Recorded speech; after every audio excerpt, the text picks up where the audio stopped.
বাংলাদেশ দলের আজকের এই ম্যাচ দেখার জন্য শেষ পর্যন্ত দর্শকরা অপেক্ষা করেছে।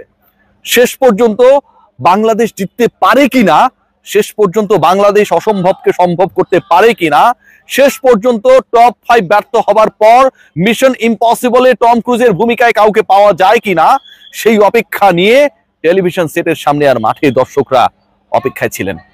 শেষ পর্যন্ত সেই অপেক্ষার পালা শেষ হয়েছে ওই তাসকিন যখন হিট উইকেটে আউট হয়ে গেলেন। বাংলাদেশের 16 রানের পরাজয়, বাংলাদেশের 165 করা টার্গেটে 149-এ গুটিয়ে যাওয়া, বাংলাদেশের 57 রানে 5 উইকেট হারানোর পরেও শেষ 5 ব্যাটারের লড়াই এবং তাদের 92 রান অ্যাড করা একটা বার্তাই দিয়েছে। শুরুর 5 ব্যাটার যখন আলগা ব্যাটিং করেন, যখন উইকেট ছুড়ে আসেন, যখন নাথিং শট খেলে আউট হয়ে যান, রেসপন্সিবিলিটিকে রিলাক্টেন্সে পরিণত করেন, ঠিক তখন শেষের 5 ব্যাটার লড়াইটাকে জিইয়ে রাখেন।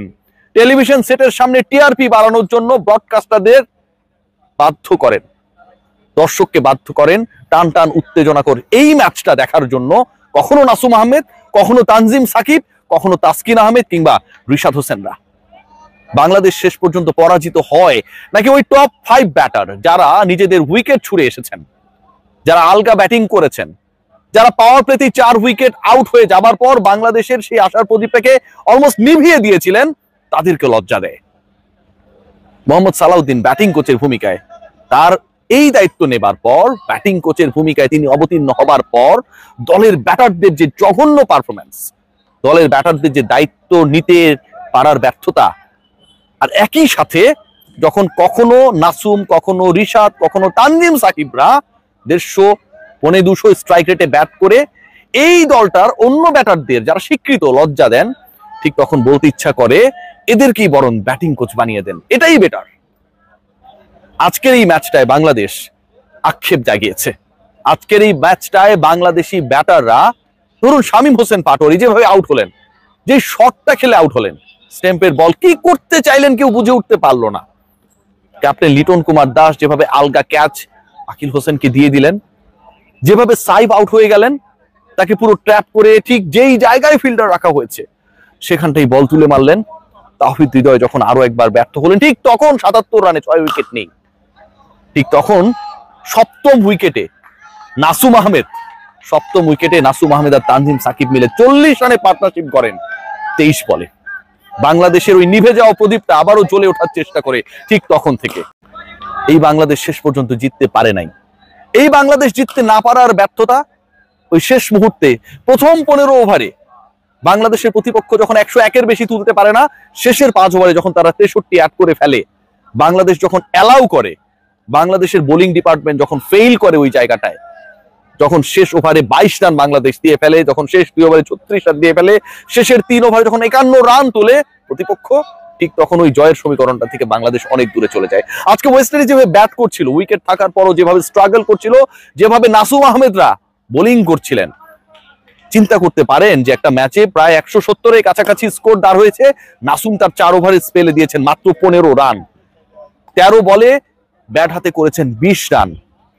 আশা জাগানো সেই নাসুম আহমেদরা সেই আশাটাকে শেষ পর্যন্ত ধরে রাখতে পারেন না, যখন শেষের 5 ওভারে 64 রান অ্যাড হয় বাংলাদেশের এগেইনস্টে। অথচ বাংলাদেশ ঠিক একই ধরনের ব্যাটিংটাই করলো, কিন্তু ব্যাটিংটা করলো যারা, ব্যাটিংটা করলেন যারা, ঠিক তারা আমার স্বীকৃত কোনো ব্যাটার না। 3 উইকেটে উইন্ডিজ যে স্কোরটা দাঁড় করিয়েছে, বাংলাদেশ তার কাছাকাছি যাবার ক্ষেত্রে অল আউট হয়ে গেল। বাংলাদেশ তার কাছাকাছি যাবার ক্ষেত্রে শেষ ওভারে 17 রানের ইকুয়েশন যখন মেলানোর দ্বার প্রান্তে, ঠিক তখন বাংলাদেশ এমন একটা অবস্থায় যখন তাদের হাতে মাত্র একটা উইকেট। এই পরাজয়ের দায়টা আসলে কার?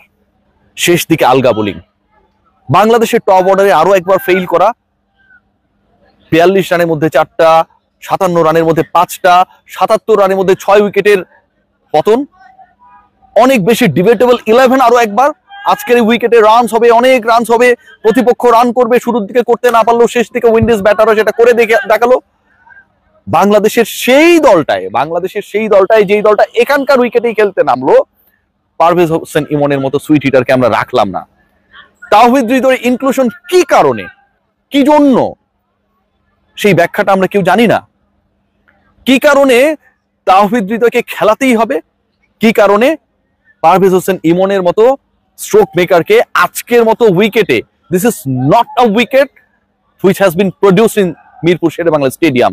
এটা চট্টগ্রামের উইকেট, আগে থেকেই বলা হচ্ছে এখানটায় রান হবে। প্রতিপক্ষের ক্যাপ্টেন, প্রতিপক্ষের কোচ বলছে বাংলাদেশের সেরা উইকেট ওখানটায়, কেমন সেটা আমরা জানি। ঠিক ওই জায়গাটায় এখানটায় এসে যখন আপনার প্রপার ক্রিকেটারকে, প্রপার হিটারকে, স্ট্রোক মেকারকে আপনি 11-এই রাখেন না, এর থেকে প্রশ্নবিদ্ধ সিদ্ধান্ত আর কি হতে পারে?